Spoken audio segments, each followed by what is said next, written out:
Bueno, lo primero es que la democracia son reglas ciertas con resultados inciertos. Las reformas y las iniciativas del gobierno siempre van a surtir procesos de acuerdo, de negociaciones. Ha surtido muchas modificaciones, muchas de ellas nosotros alcanzamos a acordarla en el marco de las mesas con los tres partidos políticos, liberal, la U, conservador, y posteriormente hubo otras, pero a mi juicio se mantienen las esencias de la reforma a la salud como los asuntos centrales que nos permita superar la crisis, que es lo que nos interesa.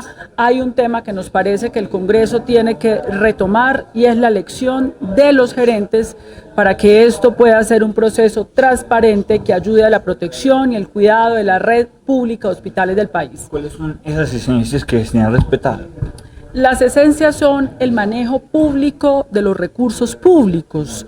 No podemos seguir en Colombia que más de 90 billones de pesos se manejen de manera opaca, de manera privada, sin criterios de garantía del derecho fundamental a la salud por múltiples intermediarios. El segundo tema es la atención primaria en salud, que es fundamental y que se preservó.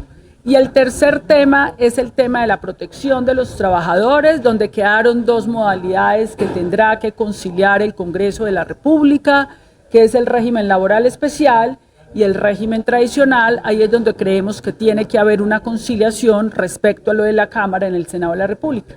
Doctora Carolina, el objetivo, digamos, de estas giras, ¿cuál es el alcance y hasta cuándo van a estar? Bueno, ha habido una campaña de desinformación por parte de la prensa corporativa de este país.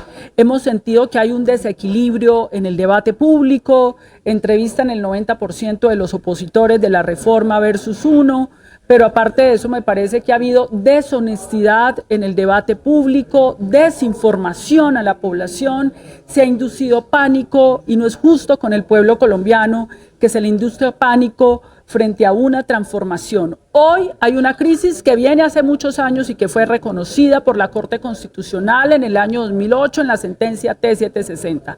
Y la reforma a la salud es el instrumento para enfrentar esa crisis.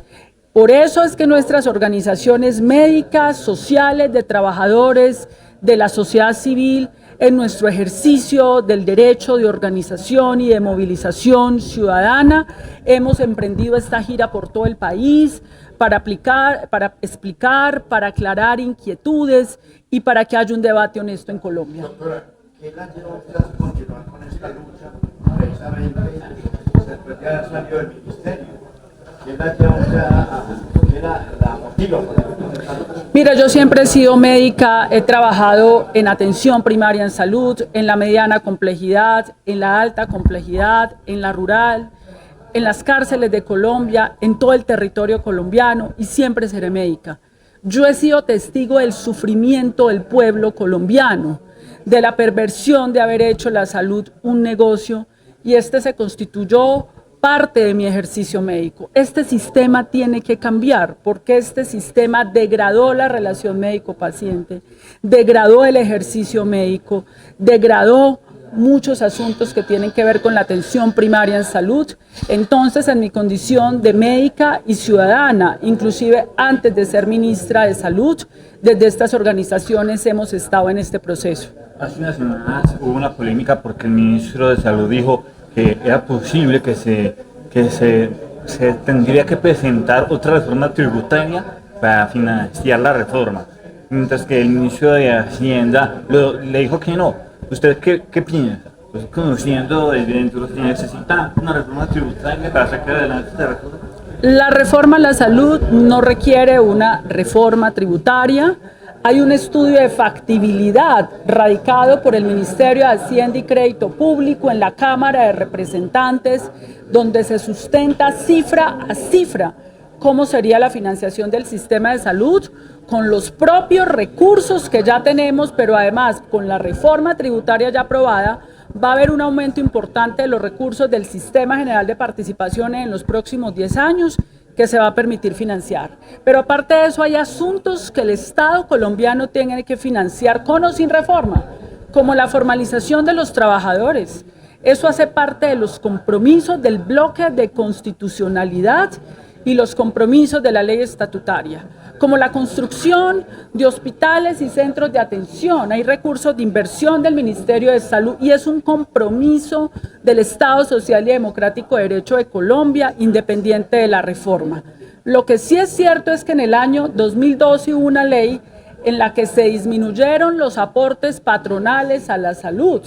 Solamente aportan cuando hay salarios superiores a 10. Y ahí hubo una pérdida de recursos de la salud que cuantificamos aproximadamente en 9 billones de pesos. Eso ocurrió en el 2012 y se refería, me imagino, al ministro a la recuperación de esos recursos. Hablando de cifras, ¿cómo está el sistema de salud de los hospitales? Mal. Venimos hace muchos años denunciando que hay deudas que van creciendo sin parar. Solo en un año las deudas de las EPS crecieron de 23 billones de pesos el año pasado a 25 billones de pesos. Eso es muy alto, eso es un desplome financiero del sistema. Pero además en los estados financieros de las EPS ellos proyectaron que por reservas técnicas, es decir, mecanismos de reaseguro, tenían en los bancos recursos líquidos por 18.7 billones de pesos para respaldar financieramente el sistema. Esto no fue verdad. Y un informe de la Superintendencia de Salud demostró que solamente tienen 6.3 billones. Tenemos 12.4 billones del sistema de salud embolatados que deberían estar hoy de manera líquida invertidos en los bancos para poder soportar el desplome financiero que los gobiernos anteriores en Colombia permitieron que se diera. Doctora, los opositores a la ley dicen que el ADRES no está preparado para manejar los recursos. No obstante, hay quienes plantean que de lograrse la ley, los 6.5 billones que pagan de intermediación a las EPS podría solucionar esto. Estamos pagando 8 billones de intermediación. Ponerle al ADRES mecanismos de inteligencia artificial cuesta muy poco, cuesta alrededor de 100.000 millones de pesos. Ya se han hecho muchas inversiones importantes. El ADRES hoy tiene capacidad de hacer transacciones por millones de facturas.